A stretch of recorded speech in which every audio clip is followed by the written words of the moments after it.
Okay? The service, the one that sent through email is the last one before you graduate from MBE side. Okay? If you want to go for other DSA, you can always go for that. But if you want to go overseas, I think by now it's too late.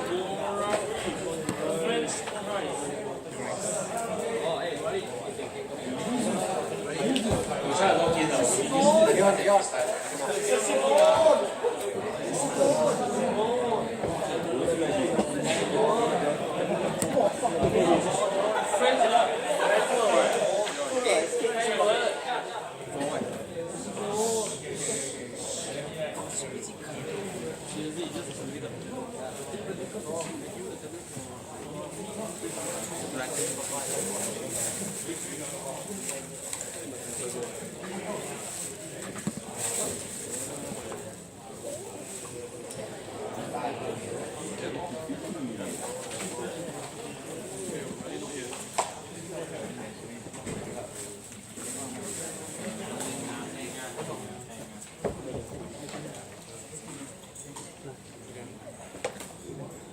Okay, shall begin now. Alright, so we have covered the 3B system, the fuel, lubrication, and air system. Okay, so now these are all the subsystems. Right, also B system, but not as big as the fuel system and oil. Okay, so regards to our starting system. Okay, so we are doing the starting and ignition. Okay, it's required that for you to know the sequence of events for your exam. Okay, so the starting sequence, you need to know how to start, how of starting problems. Okay, the starter motor involved. Okay, ignition and relighting, how is it done? Okay, and what's the safety precaution? Okay, for troubleshooting of ignition system. Okay, all of these things can be possibly asked in your exam.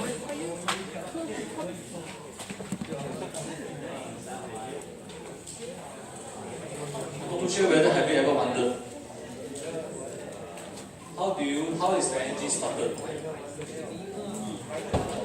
How do you start an engine? Just push the button, that's it. How does it work? Okay? You know that there's APU. So what does the APU do to the engine? Huh? Move. How does the APU start an engine? What does it do? What's the function of APU? Provide electricity. And provide. Inside electricity, what does it provide? Air. So it provides air and electricity. So how does this air and electricity start another engine? The air is used for purpose.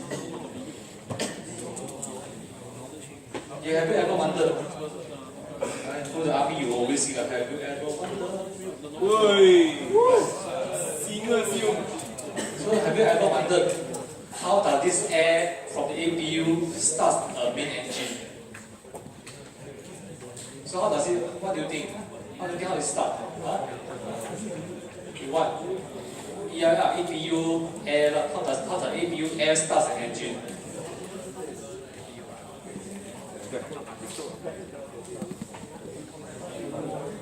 The APU air is used to spin a compressor. Spin a turbine.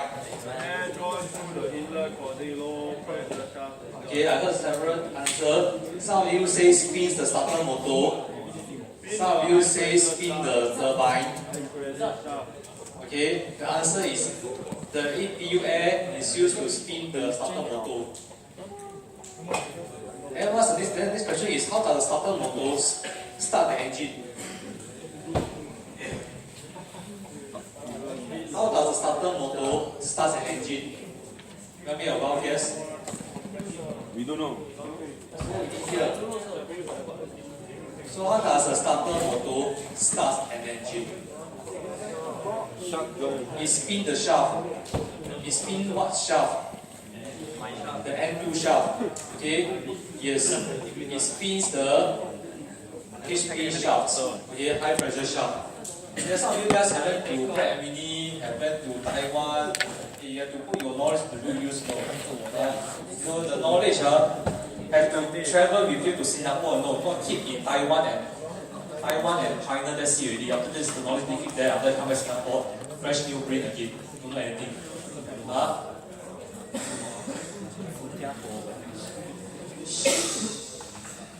Okay, so the APU supplies. APU supply from this one APU supply. This one is air. Okay, electrical power and air supply is from these three sources. Okay, change the word APU to electrical and pneumatic supply. Okay, pneumatic supply and electrical supply come from generally from these three sources, largely the APU, ground power units, or from other running engine. Yeah, other running engine. Not any other engine, but an engine that has jogging shoes that's running around. Okay, other running engine. Okay, so this air supply will be used to start the starter motor. Okay, the starter motor is here. Okay, but before air goes on to the starter motor, it will go through the start control valve. Okay, this is a valve that on-off switch. Okay, to open or close, allowing air to travel or to close the air supply. Okay, so it's on-off switch. So the air will all trap here until this start control valve open, air then can travel to the starter motor. Okay, and then from here, how the starter motor drives here? The starter motor will drive the HP shaft.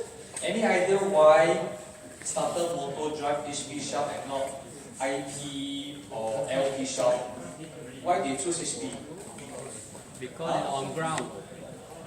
It's on ground. It's ground. Yeah. On ground lah, on ground. On ground.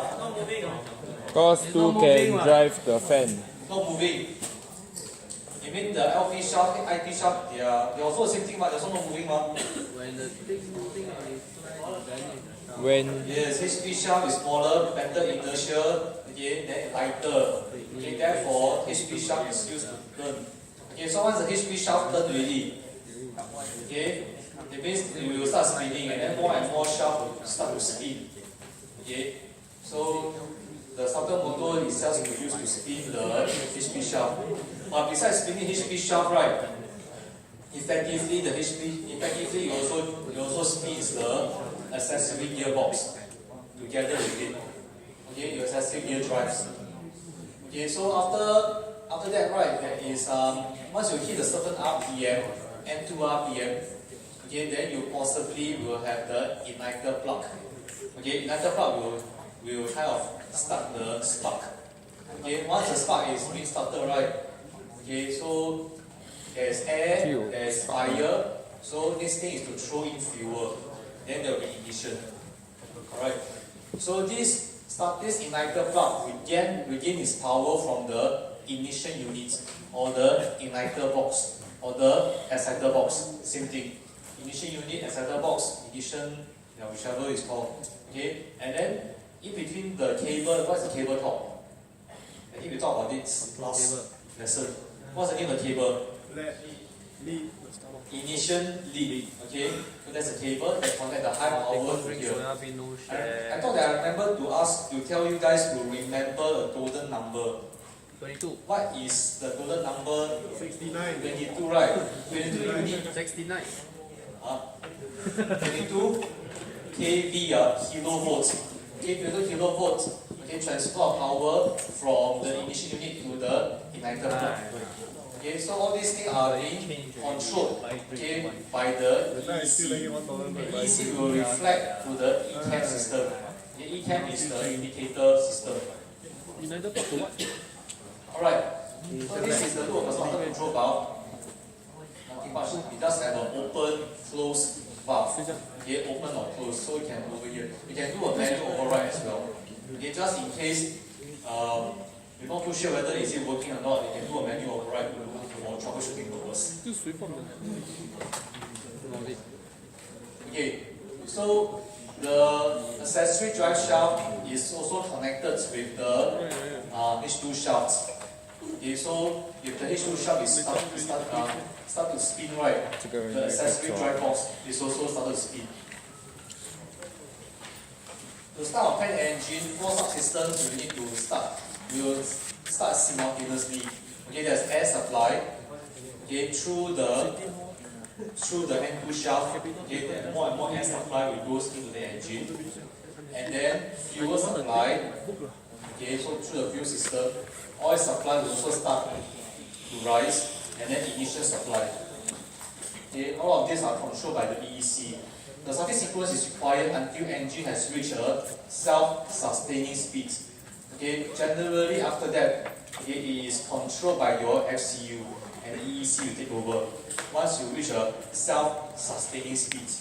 Okay, which means to say, in the beginning, the starter motor will drive the engine, or to say the APU will provide the source of supply to drive the engine until, okay, there's a reliance on the APU until the engine has reached the self-sustaining speed.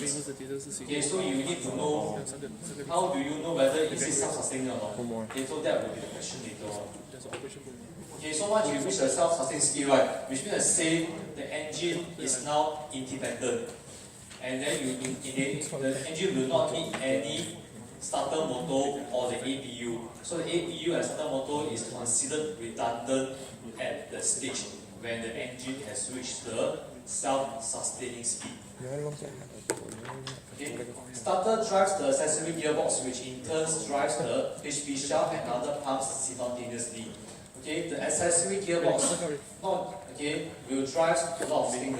So accessory gearbox will drive the FCU, it will drive the fuel pump, oil pump, hydraulic pump. Okay, so effectively the accessory gear drive is a generator. Okay, so it will drive a lot of things all together at one time.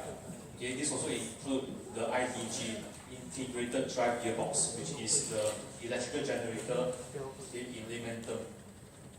So engine starts require pneumatic power and electrical power. So you need these two to start the engine. So the starter motor will run the main gearbox, which in turn rotates the N2 shaft. This starting sequence should take about 10 seconds. Hello? Okay, should take about 10 seconds to complete the cycle. And the self-sustaining speed, right? Okay, it should be about 40 to 50% N2 RPM. Okay, it should be about 40 to 50% N2 RPM. Right. So that is the self-sustaining speed.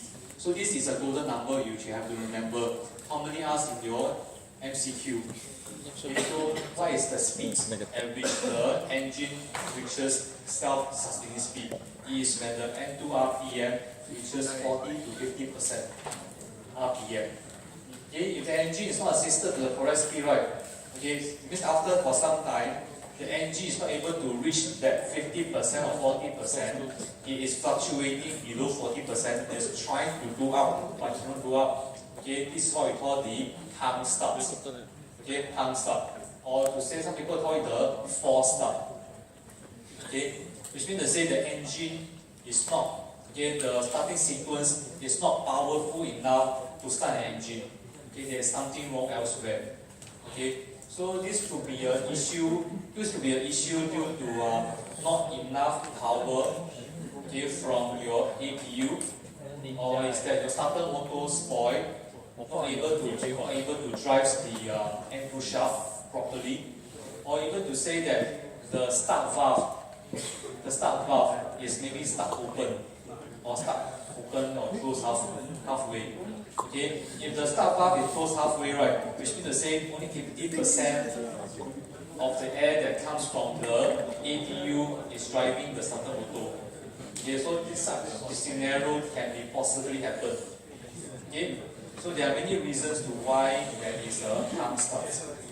Okay, so if harm starts not tackled properly, okay, it could lead to a hot start. Because if the air generated is too little, and then the system automatically starts the fuel system and the ignition system, so what happen? Okay, low air supply, high fuel supply. So you will have a hot start because of the high fuel, low air supply. In order to have a good starting sequence, right, you need to have a good air-fuel ratio. But at this scenario, when the air supply is low, fuel supply is normal, effectively the air-fuel ratio is imbalanced, or to your terms called imbalance. Okay, so once you get air-fuel balance get imbalanced, right, okay, there's more fuel and less air, therefore there will be hot starts. Okay.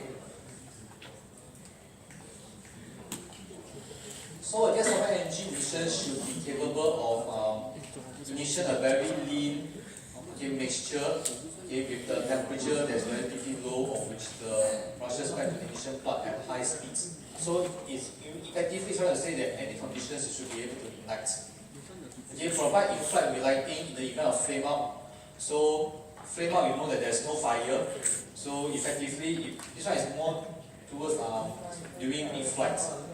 Right, so sometimes there may be an opportunity where there is a gust, where there's a strong gust of wind, or suddenly there is something wrong with the environment, okay, and then causing a flame out. So under flame out, you should be able to relight again quickly, okay, and effectively you should also prevent the engine from flaming out. Okay, so operate in normal ignition conditions regardless of spark plug fouling. Okay, fouling means the accumulations of foreign material over the tip of the igniter. Okay, sometimes the igniter, later I'll show you. The igniter could have some debris or some ash, or could even have some char marks that's on the igniter. Okay, all these char marks or all these debris, right, could potentially cause fouling. If there's a fouling, right, which means to say you will not be able to spark effectively. Okay, but even if not able to start effectively, the ignition system should still be able to start. Okay. So provide adequate safety, preventing injury by electrocution. Okay, to personnel who are carrying out approved maintenance operational system. Okay, so if you do your stuff diligently, wear all the protective equipments, you should not be electrocuted. Okay, unless you're not following the orders. So we are coming back to the starting sequence again. Okay, so you have to memorize the sequence of event. Okay, memorize the sequence of event. This could be possibly asked in your exam. Okay, and it will not be so simple. Where it will be quite simple effectively. I will have all these steps there. You just have to label 1, 2, 3, 4, 5. Okay, the first one is the one that's first step. Okay, so there will be a sequence of events. You have to just do number of 1, 2, 3, 4, 5. Very simple.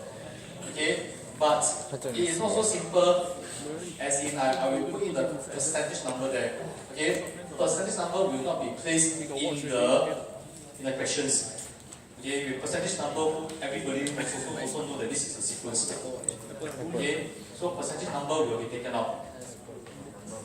And it will not be the same words over here. Neither will it be the same word in tutorial. So it's purposely changed and it will be different. If not, then you memorize your number sequence in the tutorial, then might as well cut and paste in your exam. Okay, so everything will be different. So first of all, AB will supply pneumatic supply, okay, pneumatic and electrical supply, and then start valve open, allowing pneumatic air to turn the HP shaft. Start valve is a component. It has to open its way out, okay, to allow this pneumatic air supply to run the HP shaft. How it runs is like a windmill effect. Okay, so you are having high power, high pressure air to spin the turbine. Okay, this is the starter turbine. So effectively, the turbine is like windmill effect, and this windmill effect will effectively turn the HP shaft. So air that is drawn through the HP shaft will effectively cause the LP shaft to turn.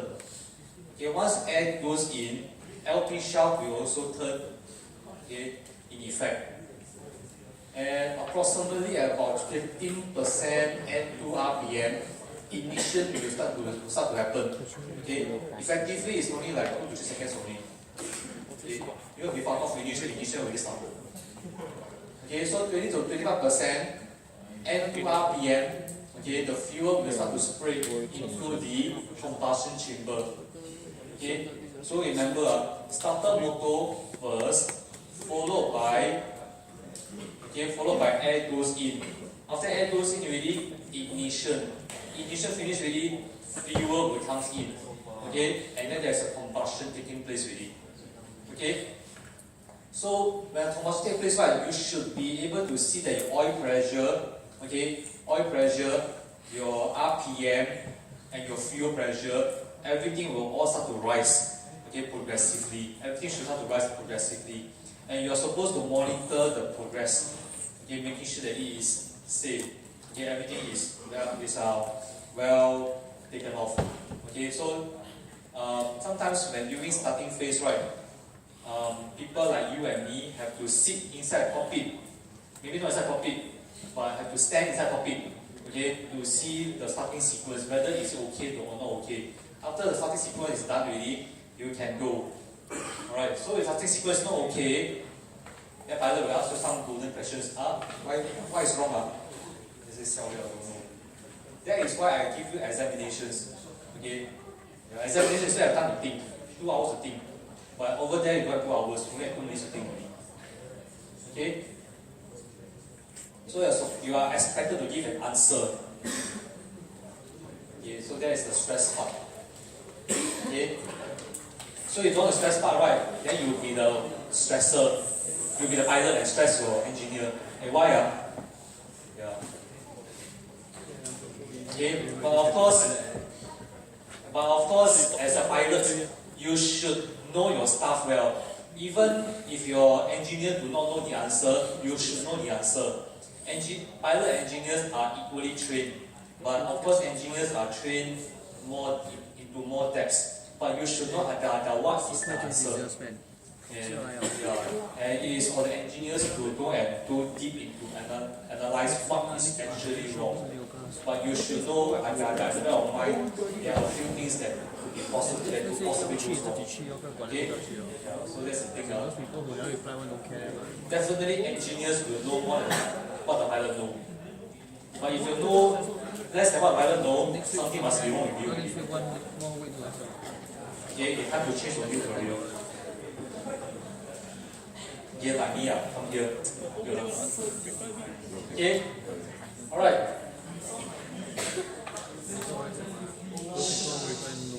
Okay, this thing is the RPM. You should be able to see RPM rise. Okay? The RPM should reach about 40-50% RPM. At that junction, starter motor should be cut out. Okay? At the 40 to 50% mark, okay, the starter motor must be cut out. Okay, cut out. Which means to say, now at this moment, the engine is independent. It is no longer dependent on the APU. Okay, it is now independent, running on its own. Okay, engine RPM will continue to rise towards 60% RPM, and the engine will hit into a region what we call the idling zone. Okay, idling zone. So it's idle already. So it's idle, it's a good zone. Now when you hit the 60% RPM idling, okay, so now you are now waiting for your passengers to put on their seatbelt, go inside the cabin under 60% engine RPM, under idling speed. Okay, once everyone was seated already, and the sky bridge is taken off, you are ready to set off. So at that moment, the 60% will slowly rise to 100%, and after this, it will start to roll off already. Okay. What sound? First, so in the start shell, right? Okay, you should remember start sequence, start selected, and the engine is mounted on the starter motor. Okay, 15-20% RPM ignition, 20-25 fuel, 40-50% self-sustaining speed. Okay, at this moment, starter circuit and the ignition circuit will be switched off. Ignitions will not be on throughout the flight, which means to say the igniter will not be sparking throughout the flight. Okay, it will only sparkle at certain phases.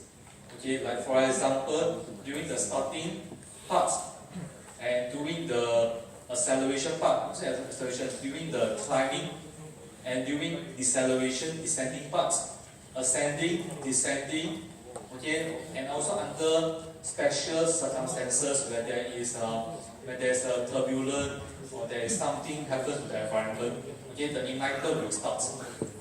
Okay, the extra sequence, right, like for example, ascending and descending and under special circumstances, right, the ignition starts. Okay, the reason of the starting is because so that you do not want to have any flame out. And these are the dangerous phases in your flying.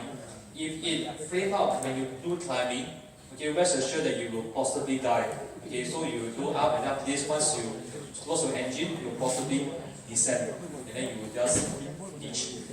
Yeah, so it's very dangerous during these phases where especially you climbing and descending. So you better pray hard, better be sure that your engine is running well at that junction, no flame out. Okay, so better hope that your engine don't flame out. Okay, and that's the very reason why during the climbing stage and the descending stage you have ordered a seatbelt. Because anything happens, you will ditch right down. Yeah, at that moment is the most dangerous time. Okay, so that's it for the starting sequence. Now we go into the starter motor. Okay, so that's how I said earlier, for this light, right, put double star, triple star, okay, you need to know the sequence of events. Okay, effectively tutorial will be covering of that, so you are safe. Friend, your hate. Now, these are the different types of starter motor. Okay, Okay, you ever study? these are different types. See here, okay. You have the electrical motor starter, okay, which is Do have this on the class. shaft engine. Do have or this say the lesson. APU. Shaft is the whole shaft have. engine in short. Okay. Oh, So if you have an electrical starter motor, okay, will you have an APU together with it? Okay, I'm asking a question. Okay, for helicopter, does helicopter have an APU on it? yes.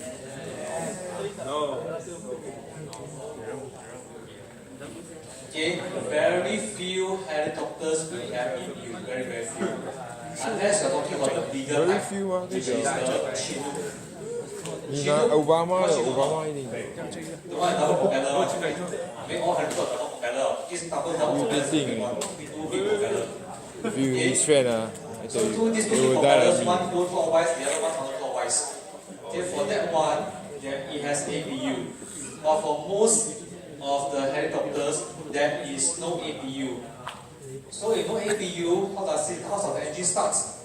The engine will start, okay, relying on this electrical starter motor only. Okay, this electrical starter motor will crank the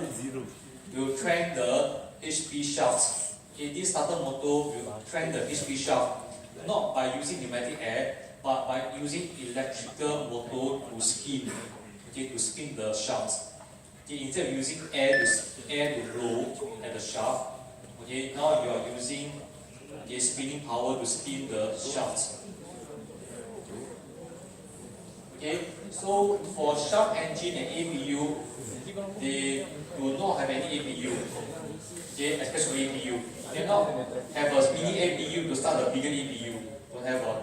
Okay, so that's how does APU start by itself? Is by using an electrical motor. This electrical motor is in similar concept as the Tamiya car, the Tamiya motor, same thing. Just that it's much bigger size. That's all. Okay. Anybody have Tamiya car? Yeah. So you are talking the right channels. You all know what I'm talking about. Okay. I'm still in the region where I played Tamiya car when I was in primary school. Huh? Really, it has started since then until now. It is still surviving strong. And then the best Tamiya car is Avante. I think now still have Avante, but different version. Yeah. Hey, so young man, you. Suddenly get excited. Okay, you all can talk about that later on. Okay, Mr. Teo Yi is a big fan of Tamiya car. He has a Tamiya track in his room. Okay, yeah, you can check this out with him. If you want, you can build a Tamiya car and then race with him. He's a big fan of Tamiya car. Okay, come back to lecture. Okay, this is if I'm not wrong, this is the last lecture before we go for the 1 week break. So for this 1 week break, okay, not so much of a break, but it's a break to me. Okay, yeah. So this 1 week time, you'll be doing your FIP, doing your SP engineering show, exhibitions and stuff. Okay, and some of you guys are helping me out. Okay, I think I might need to message some of you guys because Wednesday we have a huge manpower. I want to transfer majority of manpower to Thursday afternoon. Can. Yeah, Friday afternoon change to Thursday afternoon. Okay? I need huge manpower over there. Friday, I know a lot of children, a lot of secondary school students coming in. About 300 out. 小妹妹，it's Peter time. The 300 is the 300 people coming in here is Spartan. The 300 people are Spartan. You sure can handle that or not? 我告诉他，I know he is very cool, it's okay. Let's go. you got a jacket. Okay?